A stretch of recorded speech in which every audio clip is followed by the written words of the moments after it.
क्या आपके साथ भी कभी ऐसा होता है कि मान लीजिए आपने थोड़ा बहुत खाना खा लिया, उसके अचानक बाद से आपको सीने में जलन, छाती में दर्द, मुंह में पानी आना या खट्टे डकारे आने की समस्या है?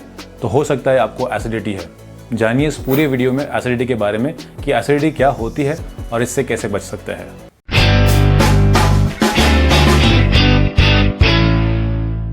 आप जो भी चीज़ें खाते हैं वो आपके मुंह से होते हुए आपके यूसोफेगस यानी कि अन्न नलिका को जाता है और अन्न नलिका से वो आपके पेट में यानी कि आपके स्टमक में जाता है। आपकी अन्न नलिका यानी कि यूसोफेगस और स्टमक के बीच में एक वाल्व होता है जिसे हम लोअर यूसोफेजियल स्फिंक्टर कहते हैं। इस स्फिंक्टर का काम एक वाल्व की तरह होता है, यानी कि जो भी पेट में आपकी चीज़ें होती है, जो भी खाना होता है, जो भी एसिड होता है, ये इसे वापस आपकी अन्न नलिका में जाने से रोकता है। तो कई बार ऐसा होता है कि जो लोअर यूसोफेजियल स्फिंक्टर होता है, जो वाल्व होता है, इसमें कुछ दिक्कत आ जाती है या ठीक से काम नहीं करता है। तो आपके पेट में जो भी कंटेंट है, जो भी फूड मटेरियल है, जो भी लिक्विड है, ये बार बार आपके पेट से आपकी अन्न नलिका की ओर जाता है, यानी कि आपकी यूसोफेगस की ओर जाता है। इसलिए हो सकता है कि आपको बार बार एसिडिटी होती है। इसके अलावा हमारे पेट में एक एसिड होता है जिसे हम हाइड्रोक्लोरिक एसिड कहते हैं। ये एसिड काफ़ी स्ट्रांग होता है, जिसका pH 4 या 4 से कम होता है। ये एसिड इतना इंपॉर्टेंट होता है कि इसके बिना हमारा खाना बिल्कुल भी पच नहीं सकता। हाइड्रोक्लोरिक एसिड ही होता है जिसकी वजह से जो हमारा डाइजेशन प्रोसेस है वो स्टार्ट होता है। तो जब भी आप खाना खाते हैं, आपके बॉडी में एक इनबिल्ट ऑटोमेटिक फीचर होता है कि वो एसिड प्रोड्यूस करती है, एसिड रिलीज करती है।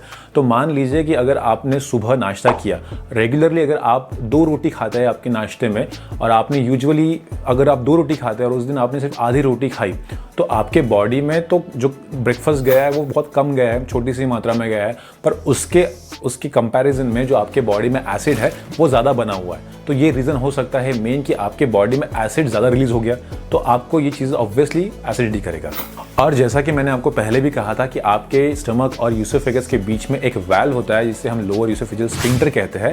अगर इस वाल्व में कुछ खराबी आती है, तो मान लीजिए अगर ये वाल्व पूरी तरह से बंद नहीं होता है या खुला रहता है, तो आपके पेट में जितना भी एसिड बना हुआ है वो वापस जाएगा आपके यूसोफेगस में, जिससे वजह से आपको बार बार एसिडिटी हो सकती है। आपने बहुत सारे लोगों को देखा होगा ये कंप्लेंट करते हुए कि उनको जो एसिडिटी है वो रात में या सुबह यानी कि अर्ली मॉर्निंग में ज़्यादा होती है। इसका रीज़न यही है कि रात भर में आपके बॉडी में यानी कि आपके पेट में बहुत सारा एसिड बनता है। वो एसिड आपके पेट में तो रहता ही है, इसके साथ साथ वो एसिड आपके यूसोफेगस यानी कि अन्न नलिका में भी जाता है।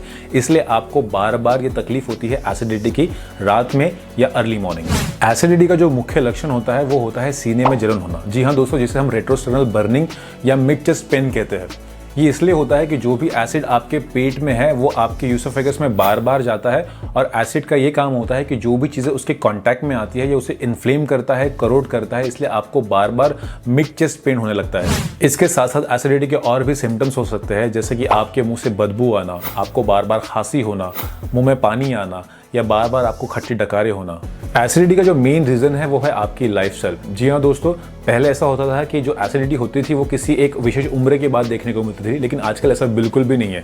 आजकल टीनेजर्स यानी कि बच्चों में भी जो स्टूडेंट होते हैं उनमें एसिडिटी बहुत ज़्यादा पाई जाती है, क्योंकि उनकी लाइफस्टाइल जो है वो कम्प्लीटली डिस्टर्ब होती है।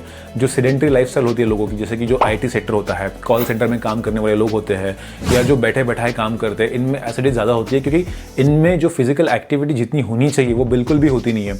जैसे कि जो स्टूडेंट होते हैं वो रात भर नाइट वॉचिंग करते हैं, पढ़ते हैं, कंप्यूटर स्क्रीन पे अपना काम करते हैं, तो उनमें क्या होता है जो एसिड रिलीजिंग प्रॉपर्टी होती है, और ये रात को भूखे रहते हैं, तो जितना उनके बॉडी में एसिड निकलता है बार बार वो करोड करता है उनके गैस्ट्रिक वॉल को, उनके स्टमक वॉल को, तो उनमें होता है कि बार बार उनको गैस्ट्रिक अल्सर्स भी देखने को मिलते हैं। ये मेन कारण है एसिडिटी होने का। तो मैं आपको बताऊंगा कुछ ऐसी चीज़ें जिसे करने से आप बेहद हद तक एसिडिटी से बच सकते हैं। क्या है वो? नंबर 1, दोस्तों कभी भी अपने ब्रेकफास्ट यानी कि अपने नाश्ते को स्किप ना करें। डॉक्टर हमेशा आपको एडवाइस करते हैं कि कभी भी आप अपने नाश्ते को स्किप ना करें। क्यों ना करें? क्योंकि देखिए आपके पेट में जो भी एसिड बना होता है रात भर में, आप रात भर तो भूखे होते हैं, तो जो एसिड आपके पेट में बना होता है, अगर आप कुछ खाते नहीं हैं तो वो एसिड आपके स्टमक वॉल को, आपके यूसोफेगस वॉल को इरोड करता है, उसको करोड करता है, जिसकी वजह से आपको हो सकता है कि आपके पेट में छाले हो जाए, इसलिए आपको बार बार एसिडिटी हो सकती है। इसलिए हमेशा ध्यान रखें कि नेवर स्किप योर ब्रेकफास्ट। अपने नाश्ते को बिल्कुल भी कभी नज़रअंदाज ना करें।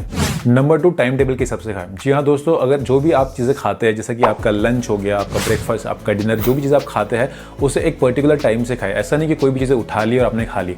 अगर आप रैंडमली चीज़ें खाते खाते हैं, आप रैंडमली डीप फ्राइड चीज़ें खाते हैं, स्नैक्स खाते हैं, स्पाइसी खाते हैं, तो ये सारी चीज़ें आपको एसिडिटी क्रिएट करेगी। इसलिए आपका जितना भी मील है, जो भी आपका दिन भर का खाने का जो प्रोग्राम होता है, उसे एक पर्टिकुलर टाइम टेबल के हिसाब से सेट कर लीजिए और उसे आप उसके हिसाब से खाएं। नंबर 3 है पानी। जी हाँ दोस्तों, अगर आपके पेट में बहुत सारा एसिड है तो उस एसिड को आपको न्यूट्रलाइज करना पड़ेगा। तो आप न्यूट्रलाइज कैसे करेंगे? आपको पानी पीना पड़ेगा। बहुत सिंपल सी चीज़ है। अगर आप बार बार पानी पीते हैं तो जो आपके एसिड का जो कॉन्सेंट्रेशन है आपके पेट में, वो न्यूट्रलाइज हो जाएगा या कम हो जाएगा। इसलिए एक अच्छी आदत है कि अगर आपको बार बार अगर एसिडिटी होती है तो आप पानी पीजिए, भरपूर मात्रा में पानी पीजिए। अगर आप पानी पीते हैं तो बहुत हद तक आपको एसिडिटी से आराम पड़ सकता है। नंबर 4, हमेशा एक बात याद रखिए कि आपको एक लंबे समय तक ये भूखे नहीं रहना है। अगर आप भूखे रहते हैं तो आपके पेट में जो एसिड का जो प्रमाण है, जो मात्रा है, वो बढ़ जाती है और आपको बार बार एसिडिटी की तकलीफ होगी। इसलिए हमेशा याद रखिए कि अगर आप फास्टिंग भी करते हैं, अगर आप उपवास भी करते हैं, तो कुछ थोड़ा बहुत खा लीजिए, जिसके वजह से जो एसिड है उसका जो कॉन्सेंट्रेशन है वो कम हो जाएगा। इसके अलावा अगर आपको बार बार एसिडिटी होती है तो मार्केट में बहुत सारी चीज़ें ऐसी अवेलेबल है, जैसे कि एंटासिड्स हो गए,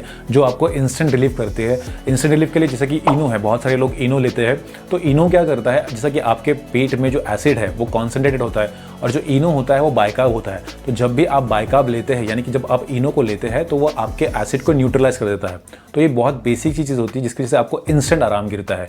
इसके अलावा कुछ मार्केट में एंटासिड अवेलेबल होते हैं, जैसे कि कुछ डाइजीन हो गया, सुक्रालफेट हो गया, तो डॉक्टर आपको ये सजेस्ट करते हैं। तो जब ये सारी समस्याएं लेके आप डॉक्टर के पास जाते हैं तो डॉक्टर आपको कुछ मेडिसिन यानी कि कुछ ड्रग्स देते हैं, जिसमें मुख्यतः होते हैं proton pump inhibitors, H2 blockers, prostaglandins या कुछ एंटासिड्स, और कुछ मेडिसिन ऐसे भी होते हैं जो डॉक्टर आपके सिम्टम वाइज देते हैं, जो आपके लक्षण के अनुसार आपको डॉक्टर प्रिस्क्राइब करते हैं। ये सारी दवाई लेने के बाद भी अगर आपको आपकी एसिडिटी से आराम नहीं गिरता है तो डॉक्टर आपको एंडोस्कोपी करने की सलाह देते हैं। एंडोस्कोपी एक तरह का डायग्नोस्टिक टेस्ट होता है, जो करने के बाद आपको पता चलता है कि अगर कहीं आपके पेट में छाले तो नहीं है या कोई अल्सर्स तो नहीं है जिसकी वजह से आपको बार बार एसिडिटी होती है। तो ये टेस्ट बहुत ज़्यादा ज़रूरी होती है अगर आपको बार बार एसिडिटी हो रही है ट्रीटमेंट लेने के बाद भी। अगर आप वीडियो यहाँ तक देख चुके हो तो make sure that you will like my video and share with friends. अगर आपको किसी टॉपिक पर वीडियो चाहिए तो मेक श्योर कि आप मुझे कमेंट सेक्शन में बताएं और मैं कोशिश करूंगा उस टॉपिक पर वीडियो बनाने के लिए। तब तक अपना और अपने परिवार का बहुत ध्यान रखिए।